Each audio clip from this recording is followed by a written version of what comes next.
Hello everyone. I do hope that you're all well. I'm the introverted astrologer, and today I'm bringing you a look at somebody close to home here in the UK. This is Keir Starmer, who was elected Prime Minister some 3 months ago now. And in that space of time, he has aroused substantial anger with some of the policies that he's decided to implement. His popularity ratings have plunged even lower than Rishi Sunak's were before the general election, and 7 MPs have already lost the whip. One MP has outright resigned over what she publicly described as being his cruel and unnecessary policies.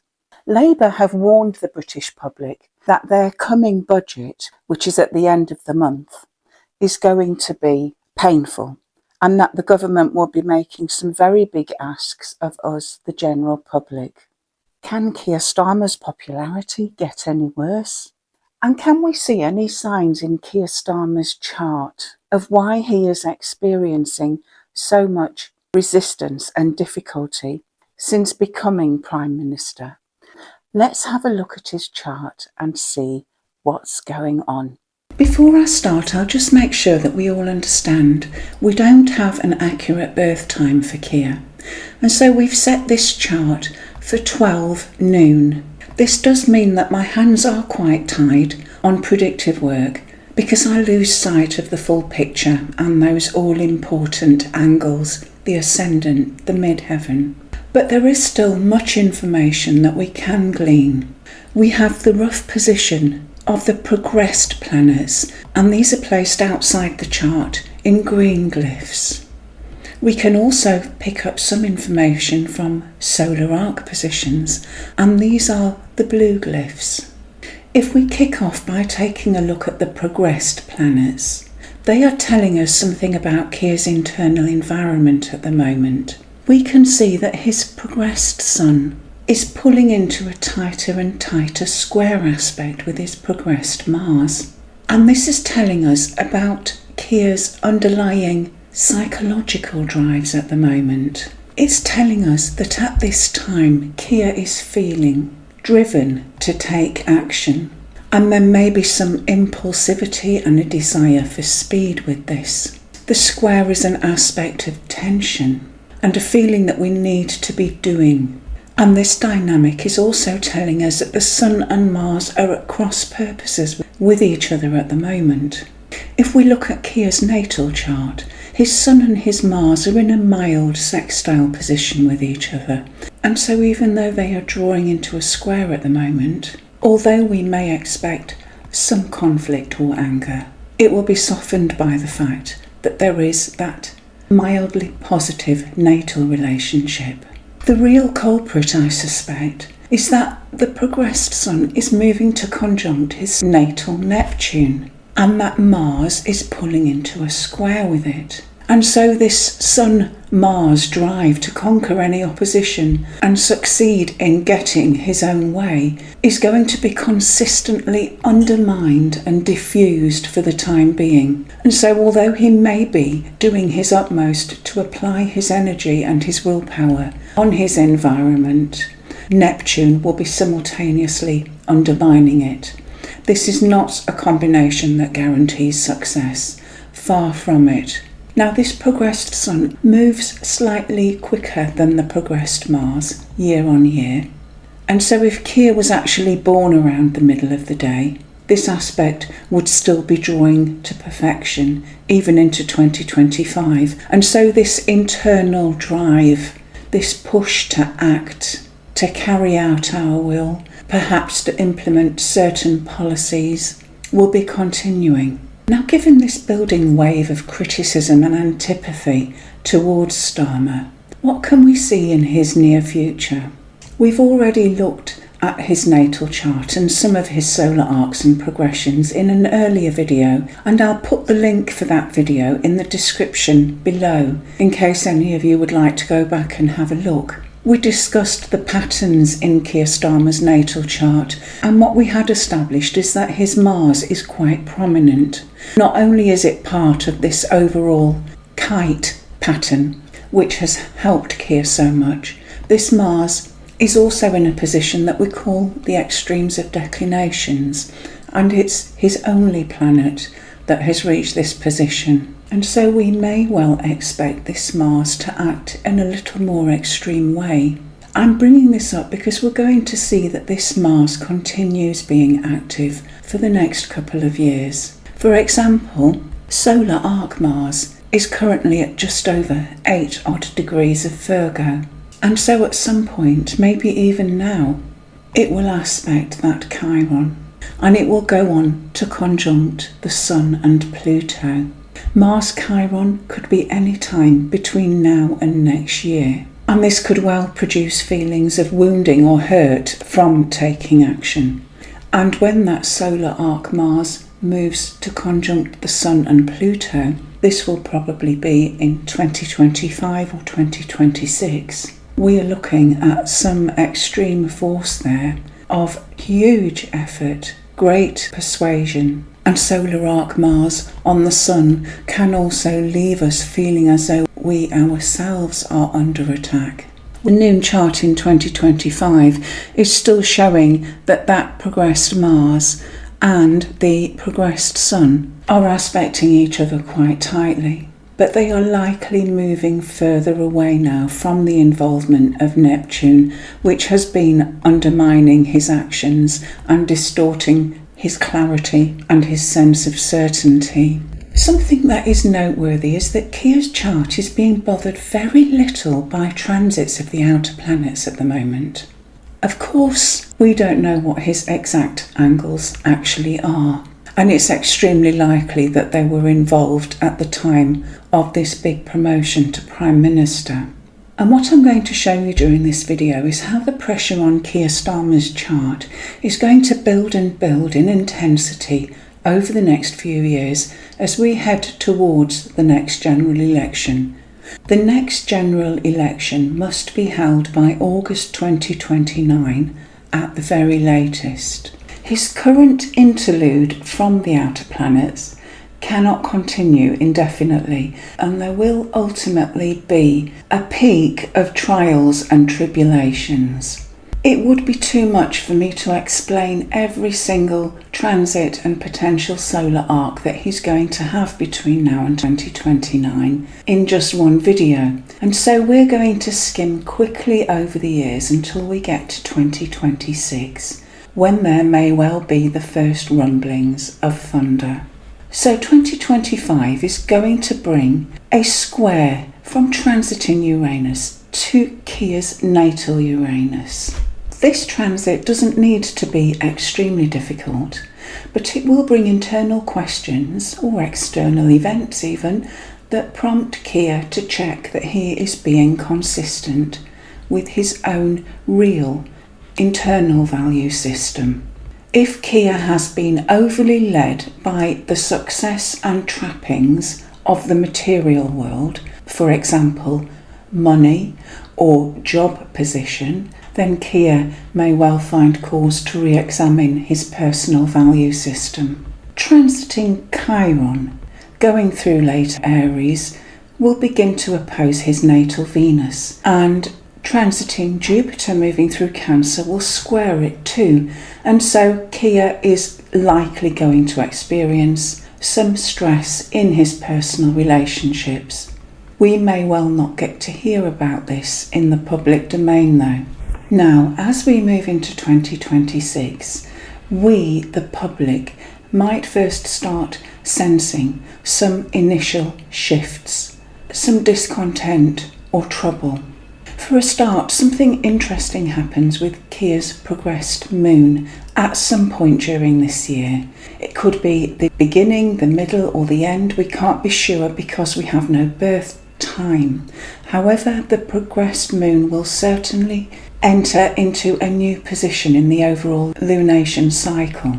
Keir's progressed moon will have changed sign from Capricorn into Aquarius, and it will be entering into the first quarter moon phase as this progressed moon makes a 90-degree angle to the progressed sun as it enters this new phase.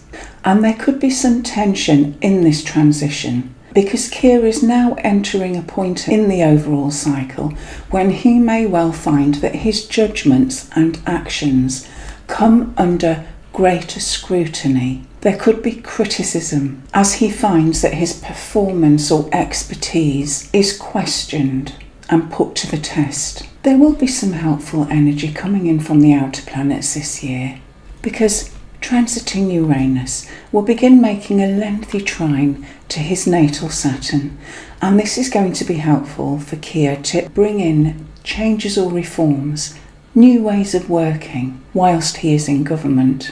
These could be things that Starmer perceives as being very valuable and innovative, and he will be able to work in a diligent, a practical and self-disciplined way to implement these reforms. Now, there could well be an initial opposition from transiting Neptune to his natal Mercury this year. If Keir was born early in the morning on the 2nd of September, then Neptune would be in orb.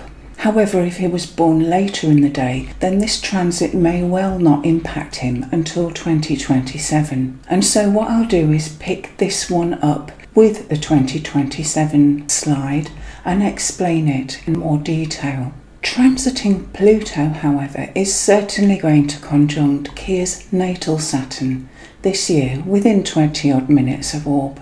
And this is going to be a long transit, which will repeat over and over again, potentially even through to 2028. And it could be stressful too, as Pluto begins tearing away at Keir's Saturn, which represents his boundaries, his sense of security. Pluto is about transformation and regeneration, and Saturn will try desperately to cling on hard to the safety of the status quo. The tension of this transit arises precisely because Saturn will try so hard to hold on to things in at least one area of life. Pluto's force is inexorable, it's unstoppable, and we can end up feeling quite raw as this transit repeats itself again and again by retrograde motion. There will probably also be a simultaneous trine from this transiting Pluto to Keir's natal Mercury, and this trine from Pluto is going to give him very penetrating powers of insight, of seeing well into the depths. His powers of oratory will be most persuasive, and he will find his mental energy increases intensely. This transit too will stretch into 2027, and Keir really will need all the insights he can get as we move into 2027. This is going to be a year when all manner of things start coming to life, and it very much looks like this will be the year when Keir meets his biggest tests.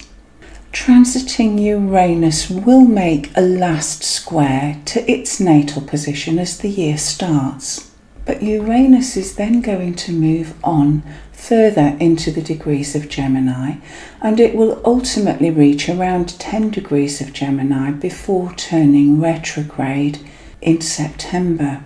And of course what this means is that Uranus is going to catch key parts of Keir Starmer's kite all at once, and so it will simultaneously make a square to Jupiter, to Chiron, to the Sun and to Pluto. And Keir is not only going to get hammered by these transits this year, but they will continue into 2028 as Uranus turns retrograde and moves over these positions again. And obviously the last thing any Prime Minister would want is this kind of disruption unfolding so close to the next general election.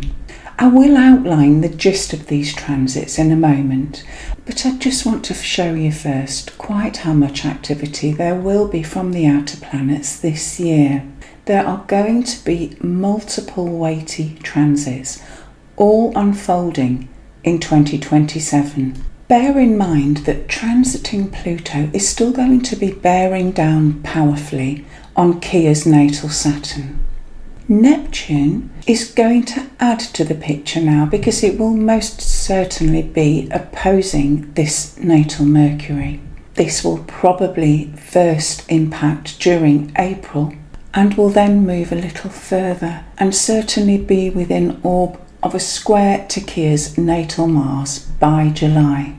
To top it off, Saturn will then begin an ongoing opposition to Keir's natal Venus, and the combined pressure of these multiple transits cannot be understated. Let's break down the basic meaning of them. Those simultaneous squares made by Uranus are acting on this kite pattern in Keir's natal chart, which strongly relates to his ideology and belief system, and it also brings into question any potential ruthlessness that he may or may not have used to drive through his ideology in his role as Prime Minister. There could well also be a certain amount of ego involvement and possibly some ego inflation contained within this kite. And Uranus will be forcing all these matters to a head, and is going to be a real test of the life path that Keir has chosen for himself, the goals that he has been pursuing, his underlying belief systems. These are all going to come under intense pressure. If Keir has indeed been too ruthless or overestimated his importance, he will now be on shaky territory. And if he has disregarded the input of people around him, then this could be a year when things begin to fall apart.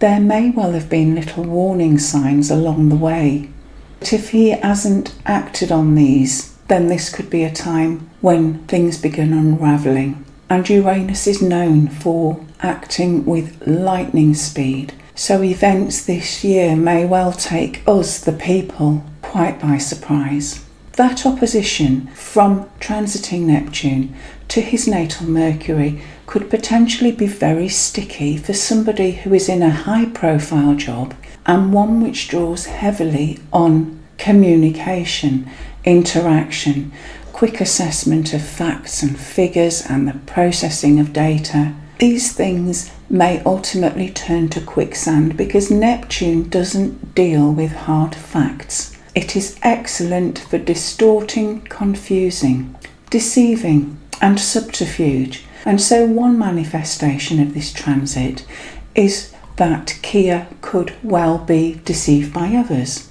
or that facts are misrepresented to him. But indeed it may well be that Keir himself is hiding or disguising certain important details or communications. Under this influence, anything underhand tends to come to light. And even if all parties concerned behave scrupulously and are honest and transparent, Neptune will still likely confuse and blur the situation in one way or another. We all know many a politician has had to suddenly stand down from their position because of embarrassing leaks or disclosures, and this could well be such a year for Keir Starmer.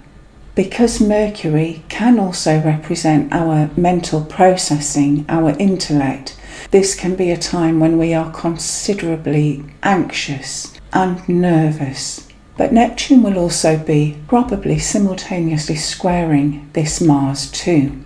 And Mars represents our actions, our deeds, our goals, and to a certain extent, it can say something about our egos too. And so there is a danger that Keir's sense of his own potency is going to be undermined. Perhaps he behaves or acts in a certain way without knowing the full picture, and so is set up for a fall from grace. We could also be kept in the dark about something, but I'm sure that you can appreciate that both of these transits from Neptune in the same year certainly mean that Keir would be well advised to be absolutely transparent and above board. And with that square to Mars in particular, we could end up having to surrender to someone or something It could be somebody's ego. It may well be a force greater than ourselves, a higher power, for instance, but we will nonetheless potentially end up surrendering and bowing down in the circumstances that arise now. And an ongoing transit from Saturn this year is going to be the icing on the cake, because it will oppose Keir's natal Venus. And so it's going to be prompting him to look very closely at the state of a key personal relationship. Saturn needs us to get very real about the area of life that it impacts on, and so we will have to closely examine our various responsibilities, duties, commitments in a particular relationship. And it may well be that we are asked to give more than we actually want to at this time. Venus can sometimes represent our financial resources, our value system, a daughter perhaps, but somewhere in this range of possibilities, we are probably going to feel quite disconnected from everything and possibly unhappy or lonely. So if Starmer is able to get through 2027 and 2028, then his internal resilience will be almost godlike. This really is a period of unusual activity, and we don't often get so many outer planet transits arriving at once. Most of these are potentially very stressful, a real annus horribilis. And personally, I will be a little surprised if Keir is still standing by the time of the next election in 2029. And so the overall picture I'm bringing you is that Keir Starmer is actually in a honeymoon period relative to what will be coming. What's going to happen over the following years is that the pressure will become more and more intense. I did also step back in time to see if the converse progressions and solar arcs were painting a similar picture, and they are. So Keir Starmer may well be able to push through quite unpopular policy at the moment, but there will be a day of reckoning, which I believe will be 2027. The next chart I'm going to have a look at is Elon Musk. I've seen something very eye-catching unfolding in his progressions, and we're aware that the American elections are literally just a couple of weeks away now. And between now and then, do look after yourselves. God bless you and yours.